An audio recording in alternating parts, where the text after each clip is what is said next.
conmigo a 2 de Corintios capítulo 3, verso 18. Efecto espejo del discipulado. Título un poco raro, ¿verdad? Ya.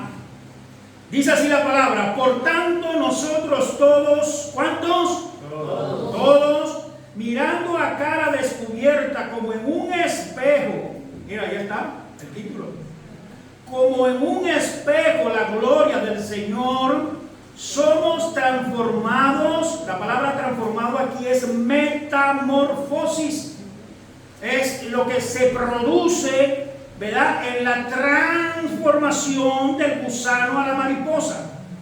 Y aquí el Espíritu Santo usa esta palabra: de gloria en gloria, en la misma imagen como por el Espíritu del Señor. Este es el principio del discipulado. Es la obra titánica, yo se lo he dicho muchas veces, del Espíritu Santo en nuestras vidas para hacernos a la imagen del varón perfecto, hecho a la semejanza de Cristo. Obviamente que el Espíritu Santo trabaja con nuestra voluntad. Es decir, el Espíritu Santo no va a estudiar la Biblia por nosotros. ¿Se entiende?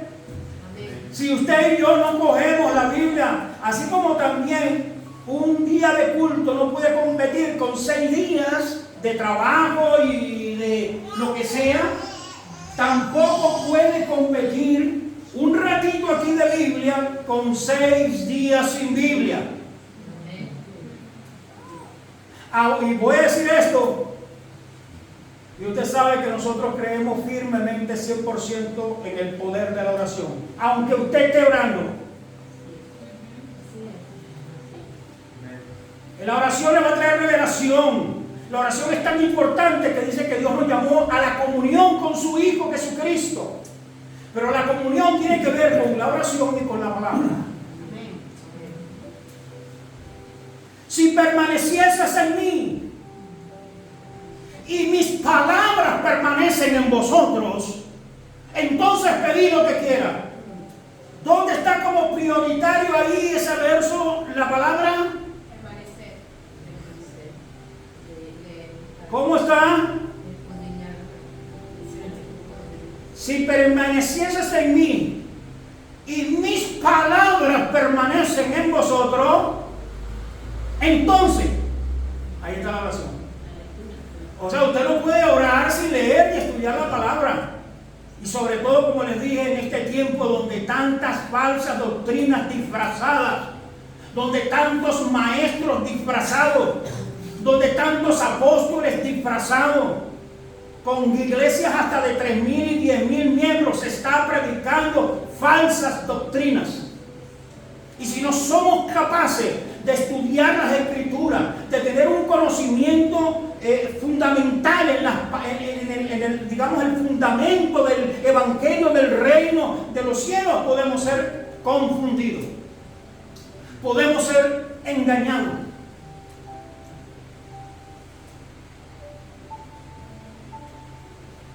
Primero que viene: si tú permaneces en mi palabra, entonces pedí todo lo que quiera.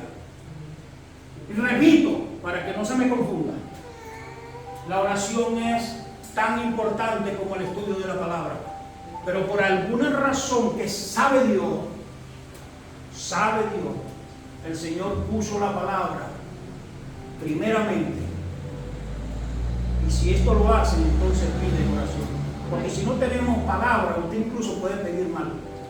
Si no tenemos conocimiento, usted está pidiendo 1 año, pidiendo, y usted tiene horas orando, y ora 3 horas al día, pero no está orando eficazmente. Usted está perdiendo tiempo. Fíjate tú. Y yo sé que los que me apoyan, los que no les gusta leer mucho la palabra, a lo mejor les cuesta entender esto.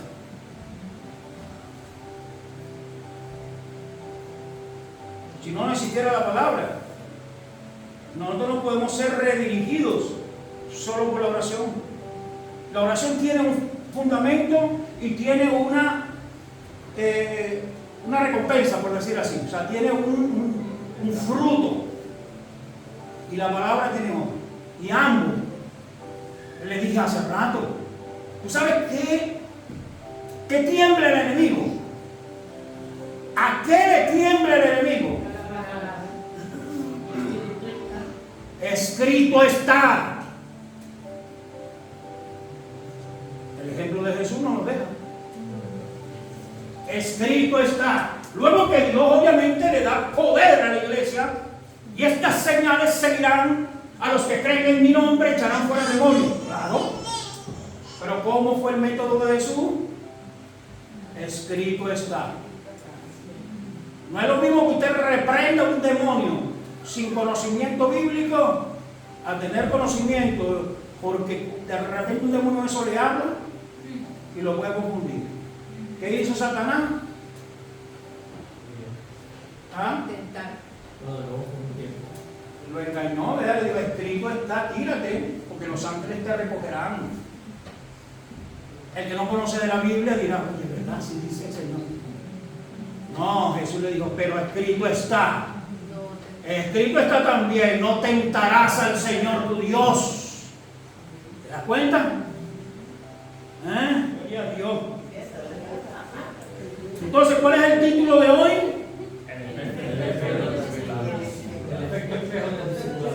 Amén.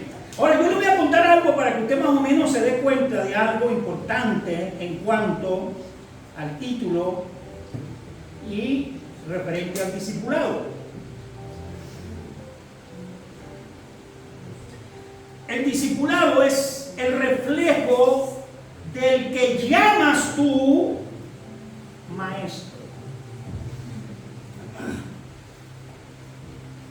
¿Escucharon? ¿Quién es nuestro maestro? Nuestro rabino, Jesús. Entonces, el discipulado es el reflejo de tu rabino. Es el reflejo de tu maestro. Ahora, en la tradición judía había una escuela que se llamaba Bet Sefer. Así como se pronuncia, Bet Sefer. Se traducía como escuela, pero también se traducía o se conocía como memoria de la tradición.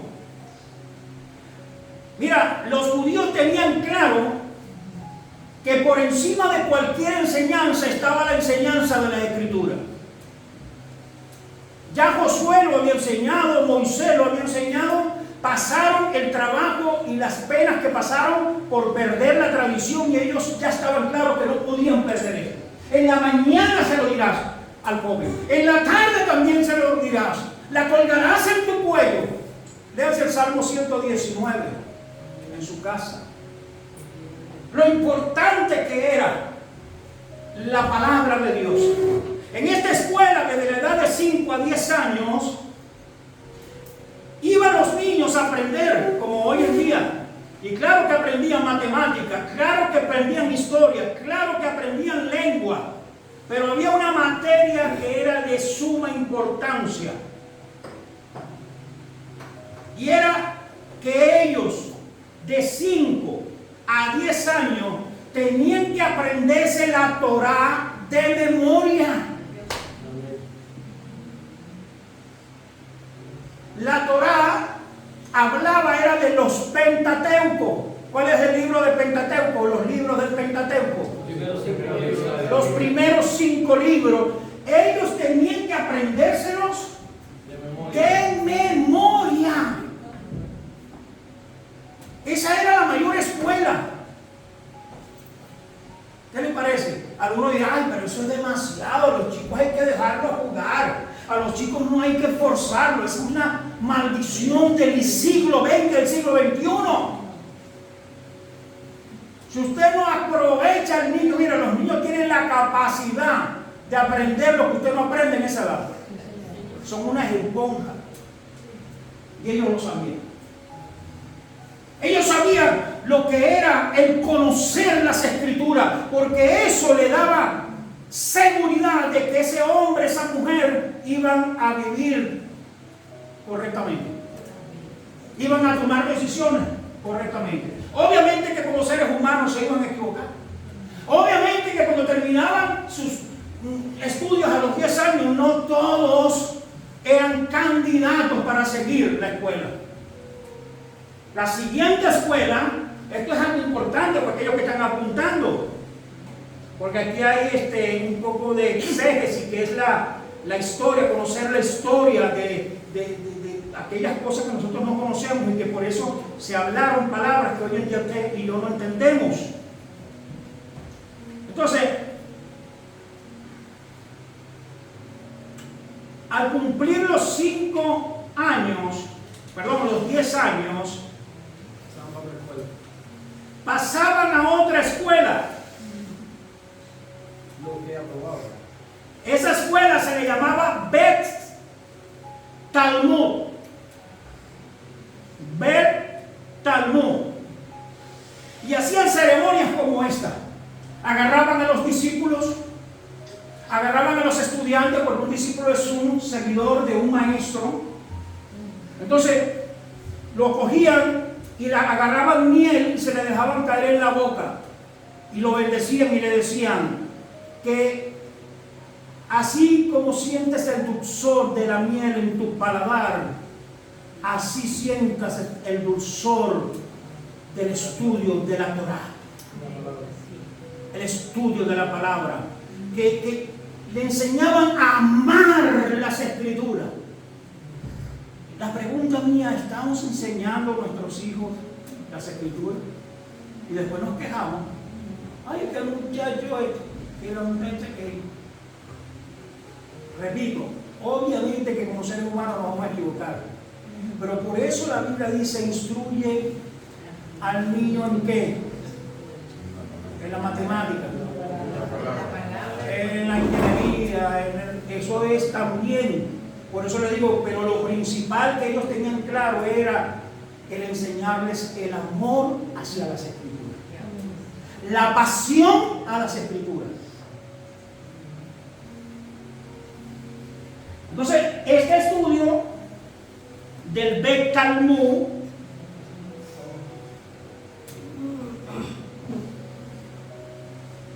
era de los 11 años en adelante, pero tenían la alternativa. Oye bien, esto no era para todos, porque tenían a los 11 años ya la alternativa, es decir, si no eran capaces de aprender, no eran capaces, eso lo veían ellos, entonces cada uno seguía el oficio del padre, aprendía el oficio el que era agricultor aprendía el oficio del agricultor y se ponía a trabajar, el que era carpintero, pues la carpintería, y así sucesivamente, de la agricultura en la agricultura.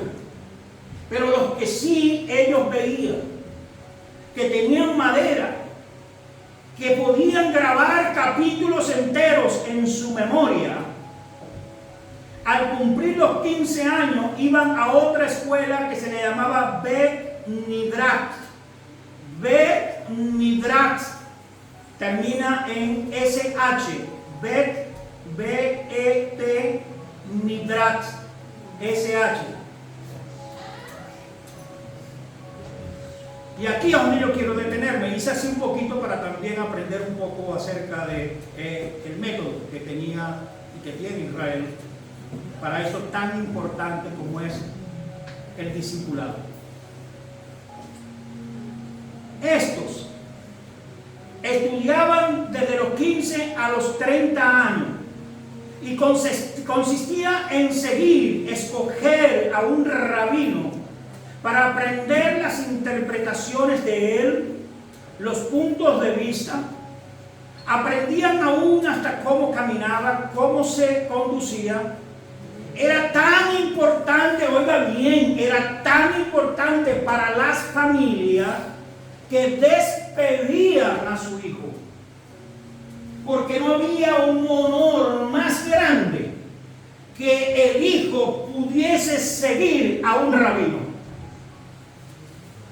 ¿Cómo ha cambiado, ¿verdad?, la mentalidad? ¿Ah? No importa que tiene que estudiar, que no vaya a la iglesia y duran un mes. No importa, no, para ellos era algo importante porque ellos sabían y valoraban lo que era el estudio de la palabra, el estudio de la Biblia. Mire, hoy en día hacemos congresos proféticos. ¡Bum! Un montón de gente. Congresos de milagros, prodigios y maravillas. ¡Pum! Un montón de gente. Congresos de estudio de la Escritura. 4 siglos.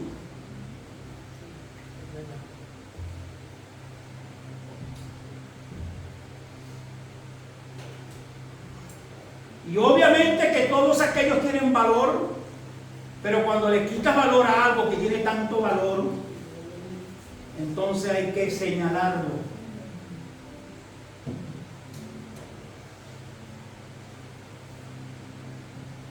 Su razón de ser era imitar a ese rabino.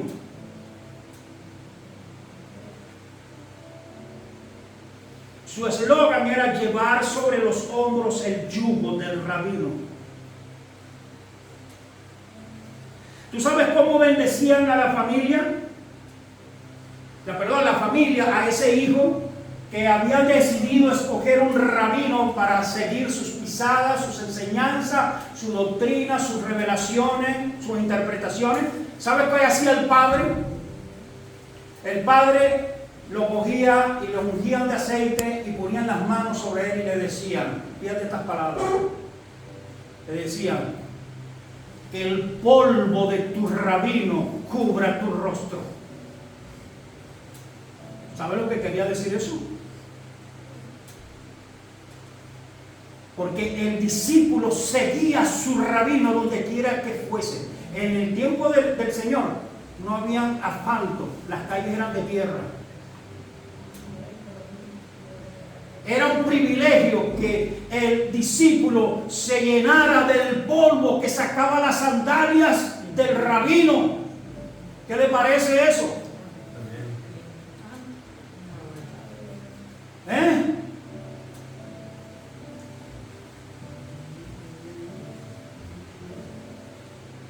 El discípulo tenía que escoger a un rabino. ¿Ves cómo empiezas a entender mejor la Biblia cuando el Señor dijo: no me escogisteis vosotros, yo los he escogido? Porque no era permitido que el rabino escogiera al discípulo. Al revés, el discípulo escogía al rabino. Y después de un tiempo, escucha esto, después de un tiempo que el rabino estudiaba al discípulo, y si calificaba para ser discípulo, le ponía las manos y le decía: ven, sígueme. ¿Se da cuenta cómo también usted se entiende cuando llamaba a Mateo y le decía: sígueme? Eso era un privilegio para la mente judía. Sígueme. Aquel joven que tenía muchos bienes le dijo: Señor, ¿qué haré para tener la vida eterna? Cumple los mandamientos, yo lo he hecho desde pequeño. Y él le dijo: pues te falta una cosa, vende todo lo que tienes y sígueme. Esa palabra sígueme era que renunciara a todo lo que tenía atrás. Tenían que renunciar incluso a los derechos que tenían. Tenían que renunciar incluso a la familia que tenían, porque ahora tenían una labor muy importante, y era seguir las pisadas de su rabino. ¿Por qué hago yo esta introducción? Quiero dejar la importancia que es seguir las pisadas del maestro, ser discípulos. ¿Cuántos tienen llamado aquí? Voy a decir algo importante, ¿Cuántos tienen llamado aquí? Levanten la mano. 1, 2, 3, 4, 5, 6, 7, 8. Para los que a lo mejor algunos creen que no tienen llamado. El llamado principal y más importante que Jesús ha hecho a todos y cada uno de los que estamos aquí es: ven, sígueme. Es ser su discípulo. ¿Qué le parece? Así que de aquí en adelante no diga que usted tiene llamado. además del pastorado, además de evangelista, además de no sé qué, además de un llamado que usted siente para la música. No, usted tiene un llamado principal y es general para toda la iglesia. Y el llamado es ser discípulos de Cristo. Amén. Del rabino por excelencia. Amén. Gloria a Dios. Y esto espiritualmente implicaba todas las costumbres judías. Era llenarse del polvo de su rabino. ¿Tú sabes cómo se llena más en el polvo? Porque era cuando el rabino llamaba al discípulo y le decía, sígueme, ¿tú sabes lo que hacía el discípulo? Se agachaba y besaba sus pies, llenos de polvo. Era seguir sus pisadas. Mira, si el rabino caminaba un poco así, ellos aprendían que tenían que caminar un poco así. Oh, vamos, rajatabla. Es decir, se convertían en el espejo del rabino. Por eso puse el efecto espejo del discipulado. En otras palabras, lo que quiere el Espíritu Santo y el mensaje de hoy es que tú y yo cada día nos parezcamos más a Él. Amén. Pero para eso depende pasar tiempo. Usted cuando pasa mucho tiempo con una persona se parece a esa otra persona. ¿No le pasa? Hay un dicho por ahí que dice, mira con quién anda y te diré quién eres. Eso es verídico. Eso es verídico. Dime cuánto tiempo andas con el Señor. ¿Cuánto tiempo estudias la Biblia? Dime cuánto tiempo pasas con el Señor y te diré quién eres. ¿Está fuerte? Paramos, seguimos. Esto es muy importante para todos los estudios que vienen de discipulado.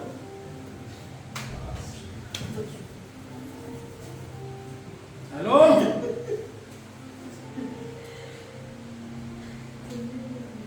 Claro que hay una gran diferencia en convertirte solo en seguidor de Cristo a ser un discípulo de Cristo. ¿Ustedes recuerdan cuando el Señor hizo la multiplicación de los panes y los peces? Cuando ellos se fueron después de esto, usted lee ese capítulo y se da cuenta que después lo buscaban al rabino. Pero Jesús sabía sus intenciones. Y le dijo, me buscáis porque ayer les di pan. Me buscáis porque ayer les di, mira, pescadito, ahí a la plancha calentito, multiplicado por el cielo y pancito recién sacado del horno del cielo. ¿Qué le parece?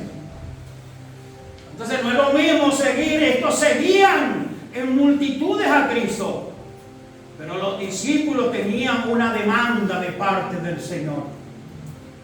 Y hoy, obviamente, usted y yo tenemos una demanda. Fíjate, Juan 6:26, Jesús le respondió y le dijo, de cierto os digo, que me buscáis, no porque habéis visto las señales, sino porque comisteis el pan y os saciasteis.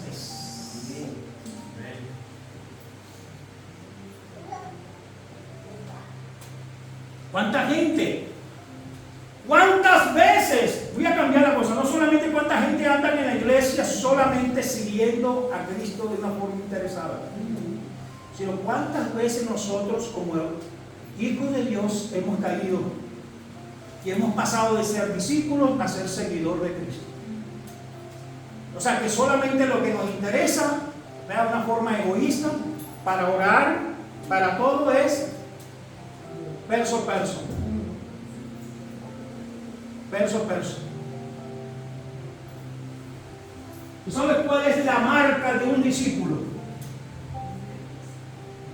De un verdadero discípulo.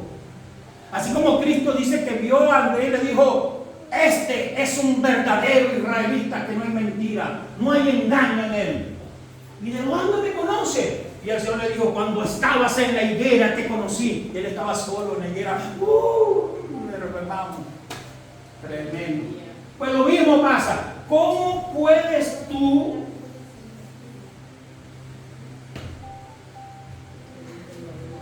conocer a un verdadero discípulo genuino?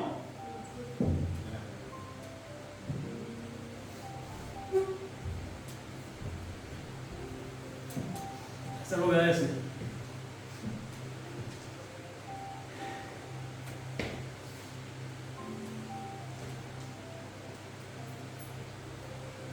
Vengan conmigo a Juan 13:35. No se los podía decir, pero para que lo pueda corroborar con las escrituras. La señal de un discípulo.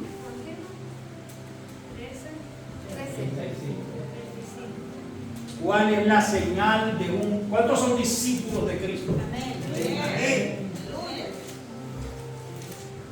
Ahora les pediría que todos nos examinemos después de leer este verso. Porque la señal, la característica de un verdadero discípulo es este. En esto conocerán todos que soy mis discípulos, si tuvieras amor los unos con los otros. ¿Se dan cuenta? Yo sé que es un recorrido, pero hoy el Espíritu Santo me trajo y puso esto en mi paladar, en mis labios, en mi corazón, para que el que no, tal vez crea que no califica para ser discípulo, pueda hoy mismo tomar la determinación de ser discípulo de Cristo en vez de ser seguidor de Cristo. Amén. Porque es verdad que había un estándar alto para ser discípulo de Cristo. Pero tú sabes que Dios, Jesús, por decir a dos o tres, vamos a poner como ejemplo, pero a Pedro lo encontró ¿dónde? ¿Y qué le dijo? Sígueme. Pedro tendría aproximadamente entre 25 a 30 años. Esto para los jóvenes, que creen que a veces las comiquitas y las películas ponen a Pedro. Claro, Pedro duró muchos años en el ministerio, pero cuando fueron llamados ellos, casi todos no superaban la edad de 30 años. De hecho, Jesús cuando sale del ministerio tenía 30 años, porque esa era que les dije, de los 15 a los 30 años, ellos seguían al rabino. Y ahí salían al bien. Escuche esto, por si acaso usted cree que no es cualificado. ¿Pedro qué estaba haciendo?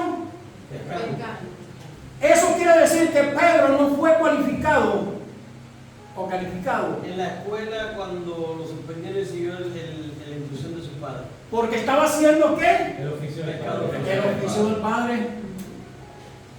Pedro no pasó la escuela. ¿Le contenta eso? Cristo llamó a 12 discípulos, de los cuales creo que uno solo cumplía las cualidades. No, era Saulo de Tarso, que fue instruido a los pies de Gamaliel, un rabino, durante 15 años. Todo lo demás no cualificaba. En el nuevo pacto, Dios está buscando de todos los colores, de todas las razas, con diferentes tipos de estudios, cualquiera que sea, porque Dios es el que prepara, Dios es el que instruye, Dios es el que hace crecer, Dios es el que nos hace aptos para la obra del ministerio. Pero claro, había una demanda.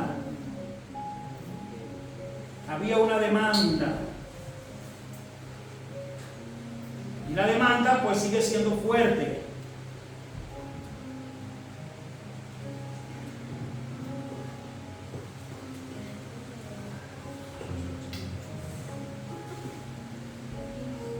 Obviamente que los verdaderos discípulos van comprometiéndose con su obra.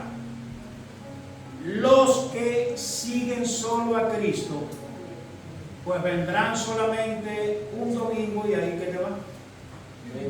No se comprometen con la obra. Usted puede ser un seguidor de Cristo, pero Dios hoy le está llamando a ser un discípulo de Cristo. Puedes hacerlo. No importa que no lo estés haciendo, pero puedes hacerlo. Puedes levantar tu mano, puedes agachar tu rostro, puedes ahora escoger a tu rabino que ya de antemano te escogió a ti, no importando tu grado, no importando tus cosas, pero demanda de nosotros. El que no toma su cruz y me sigue no puede ser mi discípulo. No, pero permíteme que cuando tenga un trabajo bueno, no, toma tu cruz así como está. Sí. No, pero déjame que consiga un marido, ¿verdad? O déjame que me entierre a mi padre. ¿Te acuerdas de aquel? Deja que entierre a mi padre.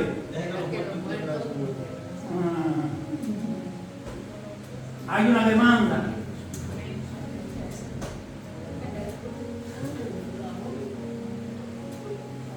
Los discípulos de Cristo viven crucificando su carne día a día. Voy un poquito más rápido para adelantar. Los discípulos de Cristo son aquellos que siguen siendo cristianos en sus trabajos, en sus casas, en sus institutos y no solo en la iglesia.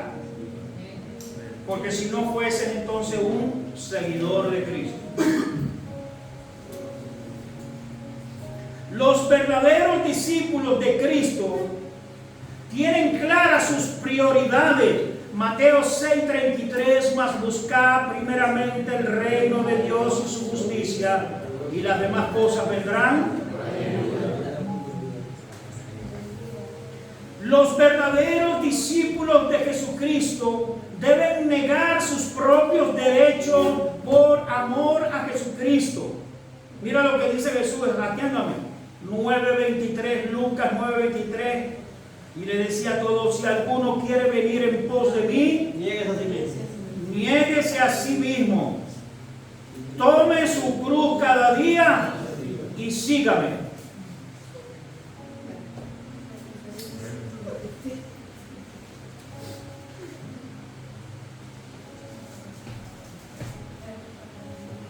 Esto es fuerte lo que voy a decir, pero hay que entenderlo bien.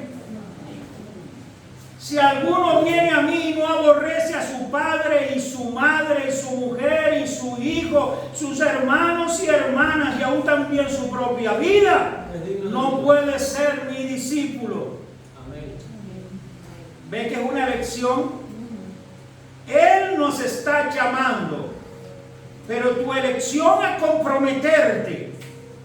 Así como lo hacían los discípulos en el tiempo del Señor, que ellos incluso se despedían de su familia, se despedían de sus propiedades, se despedían de sus derechos para seguir. Era tal cual el privilegio. Ahora, pastor, ¿pero qué quiere decirte eso? ¿Que yo tengo que entonces entregar todo lo que tengo? Aquí realmente lo que está haciendo, o a lo mejor, entonces yo tengo que aborrecer a mi padre, yo tengo que aborrecer a mi mujer. Alguna dirá: con razón, hombre, cuando vaya a la casa, llega a la casa, ya sé lo que voy a hacer con mi marido. Voy a apuntarlo porque cuando se me presente el problema, Jesús me lo dijo, que tengo que aborrecerte. No. El Señor no quiso decir eso, porque si no la Biblia misma, en el contexto, estuviera equivocada. Realmente lo que quiso decir el Señor, esto era una hipérbole hebrea que acostumbraban a hablar. Mateo 10:37 tiene la respuesta. El que ama a padre o a madre más que a mí no es digno de mí. El que ama a hijo o a hija que a mí no puede ser mi discípulo. Aquí lo que está hablando el Señor es que usted no puede tener por encima de Dios ni madre, ni hijo, ni trabajo, o no suele pasar eso. Cuando el trabajo, por ejemplo, tiene prioridad. Cuando de repente un hijo tiene... Mire, yo aquí en esta iglesia tenemos gente que ya no están, que dejaron de congregarse, el motivo principal, su hijo. Otros, el motivo principal, su esposo. Otros, el motivo principal, su esposa. Otros, el motivo principal, su trabajo. Y andan perdidos. Ya ni se congregan, ni oran, ni quieren saber de Cristo. Nos han dicho en nuestra propia cara, no me hables más de eso porque no quiero saber más. Fueron cauterizados. ¿Qué le parece? Pastor, yo voy a mandar para Colombia, ya me voy.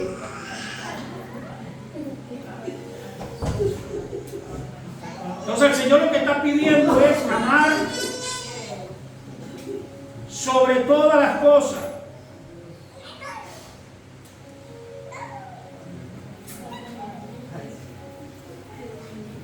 Mira esto. Mira esta demanda. ¿Cuántos quieren seguir al rabino? Amén. Pero hay una demanda. Y eso implica una decisión, una determinación en nosotros. Eso no solamente con palabras. Recuerdan que el discípulo seguía al rabino y después de un tiempo, si calificaba, si cualificaba, entonces el rabino le ponía las manos y le decía, sígueme. ¿Habrá alguno aquí que quiera tomar la determinación de seguir al rabino? Amén. Y que el mismo rabino llamado Jesucristo te ponga las manos y diga, sígueme. Estás cualificado. Pero hay una demanda. Hay una demanda. Mira esto. Mira, esto es para aquellos que ponen tantas objeciones. ¿Y por qué no fui? No, porque tenía que ir. No, porque tenía, como aquel que decía, tenía una yunta de güey. Eliseo la mató. Y la había comprado y ni siquiera la había visto. Yo había comprado la herencia, tampoco la había visto. Mentira. Y somos así para buscar eso. Pero mira como dice Lucas 14:33, con esta termino. Así pues, cualquiera de vosotros, ¿cualquiera quién? Vosotros.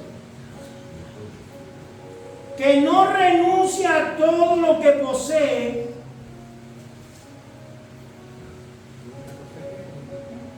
Lucas 14:33, búsquelo ahí para que vean que a lo mejor no creen que yo estoy aquí, para que vean que dice la Biblia eso, Así pues, cualquiera de vosotros que no renuncia a todo lo que posee no puede ser mi discípulo. Aquí también hay que poner la interpretación. ¿Qué está diciendo? Que ahora usted va a coger y va a renunciar y de abandonar su propiedad, de abandonar su coche, abandonar... No. Lo que está diciendo aquí que esto no sea tu prioridad. Que los bienes que tú poseas no son prioritarios. Que lo que tú tienes, lo tienes que poner a los pies del maestro. Wow, aquí es difícil la cosa. Aquí se pone difícil. Porque somos tan... Para uno aprender este verso, tiene que aprender lo que se llama la mayordomía. El poder entender que tu dinero ya no te pertenece. Ay, ya el pastor va a hablar de finanzas.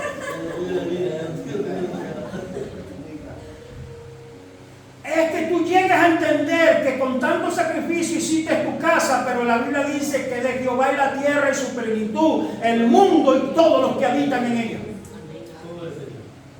Que nadie me manda en mi cuerpo. La Biblia dice que fuimos comprados a precio de sangre. Todo nuestro ser, tanto nuestro cuerpo como nuestra alma y nuestro espíritu, fueron comprados en la cruz del Calvario. Cuando tú aprendes lo que es la mayordomía, ¿qué significa mayordomía?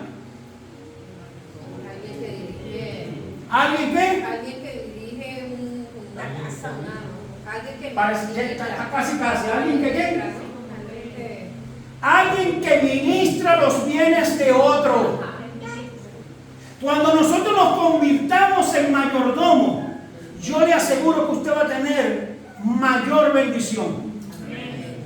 ¿Por qué el Señor no nos da más? Siendo Él el dueño de la plata y del oro. Porque no hemos aprendido la mayordomía. No hemos aprendido a ser administradores. Y todavía nosotros estamos peleando con los diezmos. Cuando el diezmo es lo mínimo que usted puede dar en este tiempo.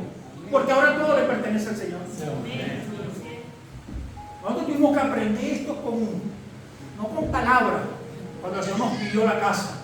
La única casa. Yo había trabajado toda mi vida para comprar esa casa. Y no solamente para comprarla, todavía le quedaba construcción, pero todo lo que le tuve que hacer para levantar esa casa. Fue algo tremendo. Préstamos y todo, y bueno, fue terrible, porque allá es difícil comprar una casa, tener una casa propia. Era la casa de nuestros hijos. Y cuando el Señor pide nuestra casa, le digo, bueno, Señor, te lo tendrás que decir a mi mujer, porque yo aquí no me voy a meter en problemas. Y así fue.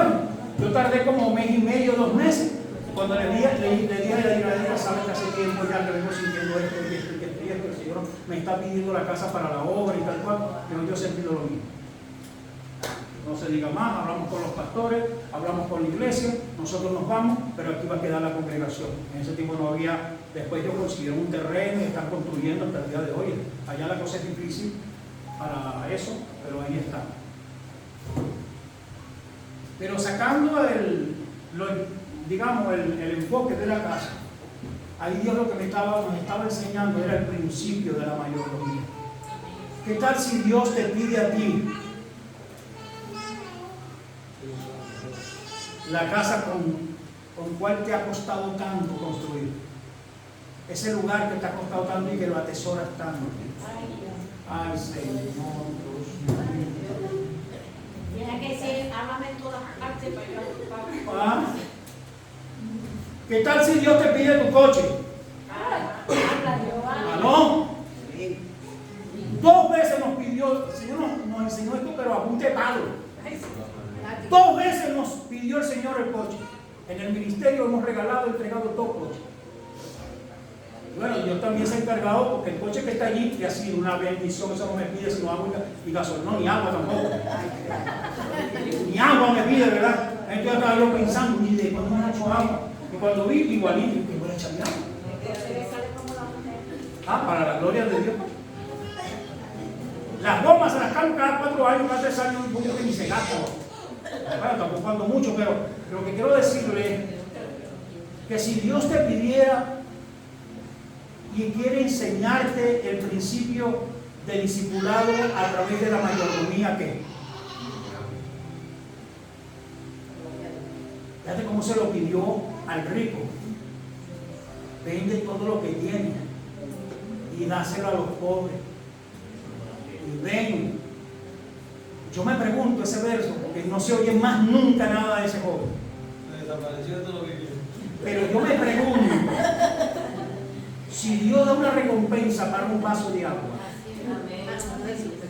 ¿cuánto le tendría el Señor preparado a este joven? ¡Qué ministerio tan grande! ¡Qué responsabilidad tan grande! ¿Cuántos bienes? Porque el Señor no es deudor de nadie. ¿Sabe por qué yo creo más? Obviamente que creo en las profecías.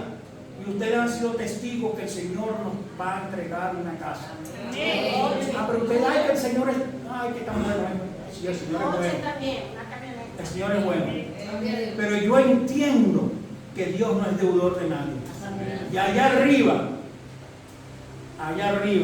hay un depósito. ¿Cuánto tienes tú de depósito allá arriba? ¿Qué has depositado tú para el reino de los cielos? ¿Ah? Y una vez tuve que decirle a alguien que me prestó un dinero, le dije, mira, esto es un préstamo, pues no sabíamos, o es una inversión en el reino de los cielos. Porque quiero Porque si es un préstamo, yo te lo pago. No hay problema porque tú me lo estás dando, yo no te lo estoy pidiendo, pero tú me lo estás dando y yo te lo voy a pagar. Pero tú escoges, porque de arriba la recompensa es mayor. Pero tú escoges tranquilamente y agradecido de Dios que Dios ha puesto en tu corazón ese préstamo y obviamente que yo te lo pagaré. Y esta persona me dijo, pastor, tranquilo, yo esto lo quiero invertir en el reino. ¿Seguro? Sí. Pues yo espero, porque sé que Dios no es deudor de nadie, que el Señor te lo va a recompensar. Y Él sí sabe recompensar. Eso te da hasta con intereses y demás. Amén. Entonces, para ser discípulo de Cristo hay una demanda. Esta creo que es una de las más fuertes. El amar a Dios sobre todo, sobre la familia. A veces nos ponemos molestos. Yo, a los matrimonios que están aquí sirviéndole, yo a veces me molesto porque es normal. Que Yadira pasa tanto tiempo con la iglesia, con las cosas de la iglesia, vean, yo a veces le demando. ¿Entiendes? Cuando a veces está con alguien que se enfermó, o está con alguien que tiene un problema, o con una reunión, o con tal, yo estoy en la casa solo. Yo estoy encargándome de las cosas de la casa. Pero he sido ministrado en cuanto a eso. En que ella también tiene que aprender a amar a Dios sobre mí. Eso no quiere decir que me abandone. Pero los hijos tienen que aprender a amar a Dios, aún que nosotros mismos. Eso era lo que hacían los judíos con sus discípulos. Le enseñaban el amor a Dios sobre todas las cosas y el amor y la pasión hacia las Escrituras. Vamos a ponernos en pie y vamos a orar. ¿Cuántos quieren convertirse en discípulos de Cristo? ¿O queremos seguir a Jesucristo nada más? ¿Cuántos quieren seguir a Cristo? Amén. ¿Y cuántos quieren convertirse en discípulos? Amén.